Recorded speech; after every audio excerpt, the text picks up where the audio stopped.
High বন্ধুরা, তোমরা কেমন আছো? আশা করছি ভালো আছো। আমিও বেশ ভালো আছি। তো তোমরা সবাই জানো যে আজকে জন্মাষ্টমী। তো জন্মাষ্টমীর জন্য আমি কয়েকটা ভিডিও পোস্ট ভিডিও বানাবো জন্য আমার বোন আমাকে সাজাই দিচ্ছে। এখানে দেখতেই পাচ্ছ কিভাবে সাজাই দিচ্ছে আমাকে। আমি তো সাজবই না, আমাকে বোন বলছে যে দিদি দেখ, তুই তো ভিডিও করিস, তো দে আমি তোকে সুন্দর করে সাজাই দেই। তো আমি আবার মনে করলাম যে না রে, এত গরমের মধ্যে আর আমাকে ভালো লাগছে না, এমনিতেই সিম্পল করে সাজাই দে। তো ও বলছে যে না, সিম্পল করেই তোকে সাজাবো, দেখবি খুবই ভালো লাগবে।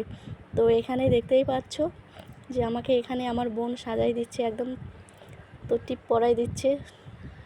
তো অলরেডি আমার তো একদম টিপ পরানো হয়ে গেছে। তো এখন আমার চুল বাঁধাটা একটু হয় নাই, তো দিবে এখন চুলটা বাইরে দিবে আমার। তো দেখতেই পাচ্ছ এখানে সবাই মিলে তো কীরকম আমাকে